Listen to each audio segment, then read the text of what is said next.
Have you ever wondered what would happen if, in the blink of an eye, all humans simply vanished from the Earth? Not a war, not a disease, just gone.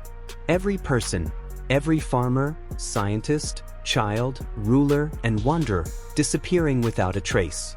The cities we've built, the lights we've lit, the satellites we've launched, left behind as silent witnesses. What would happen next? Would the planet mourn us? Would it fall into chaos? Or would it begin to heal? For over 300,000 years, humans have shaped the Earth.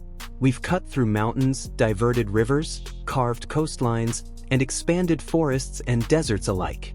We've changed the composition of the air, the flow of the oceans, and the behavior of nearly every species on the planet. We are nature's most powerful force, and its most fragile. This is not a doomsday prophecy. This is a journey, a thought experiment to imagine Earth without us. Not just a year or a decade, but thousands, even millions of years ahead. In this exploration, we will witness time unravel the layers of human civilization. We'll see the towering skyscrapers crumble, wild animals reclaim the streets, and forests rise where concrete once stood. We will ask what survives, what vanishes, and what echoes remain of humankind.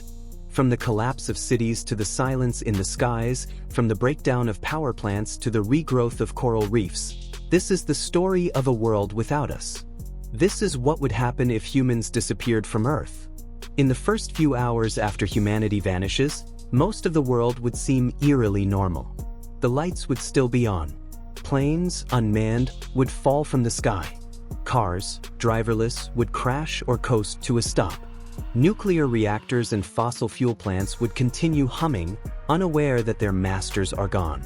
Within days, power plants would begin shutting down. Fossil fuel stations require human input.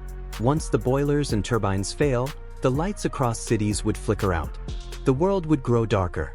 Nuclear plants, depending on their cooling systems, might face meltdowns. Fires would rage uncontrollably. With no firefighters to extinguish them, cities could burn. Domesticated animals would suffer. Pets left indoors would starve.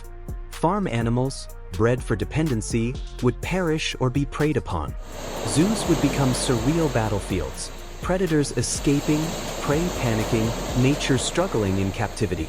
Within weeks, roads would crack from lack of maintenance. Weeds would push through asphalt. Parks would spill over their fences. Wind and weather would reclaim what humans fenced off. After a year, rodents would thrive. Cockroach populations would boom.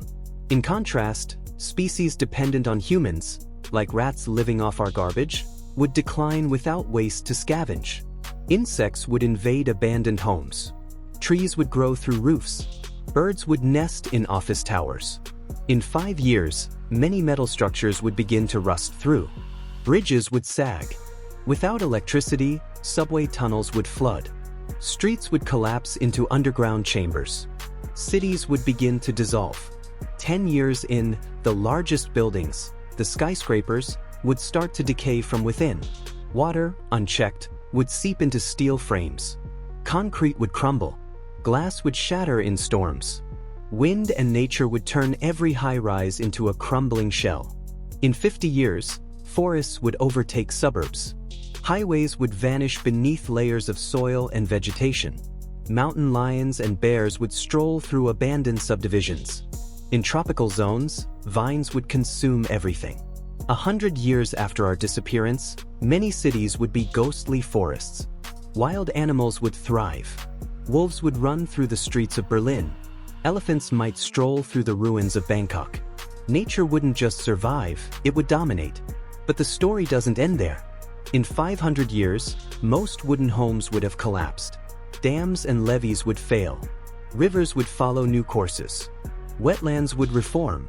Coral reefs, once bleached by human pollution, would begin to recover. Whales would increase in number without ship traffic and sonar noise. The oceans would breathe easier. In 1,000 years, all that might remain of us would be stone monuments, some plastics, glass fragments, and metal alloys too stubborn to decay. Our satellites would continue to orbit, silent and blind. Cities would be indistinguishable beneath jungles and sediment. In 10,000 years, only the most massive and enduring structures, like the pyramids, Mount Rushmore, or parts of the Great Wall, might survive, eroded by wind and tide. Most books, photos, and digital data would be lost. Languages would die with us. The Earth would forget our stories. And yet, in a strange way, our disappearance could be Earth's healing. Air pollution would fall. Greenhouse gases would decline. The climate, while slow to recover, might stabilize. Extinct species wouldn't come back, but endangered ones might flourish. The Anthropocene, the age of man, would end. A new chapter in Earth's story would begin. No humans, no cities, just life. It's a haunting vision. A planet without people. Silence where there was noise. Growth where there was decay. Life reclaiming space once dominated by industry and ambition. This isn't a prophecy. It's a reminder. A reminder of how much we shape the world, and how quickly it might forget us. Nature doesn't need us, but we need nature. The rivers, the air, the soil, the climate, our existence depends on them. And perhaps, in imagining a world without ourselves, we come to appreciate the fragile miracle of being here now. So while the Earth might heal without us, the real challenge is learning how to live in harmony with it before we vanish. If this journey sparked a thought, stirred a question, or opened your eyes to our planet's delicate balance, don't forget to like, share, and subscribe for more explorations into science, time, and the possible futures of our world.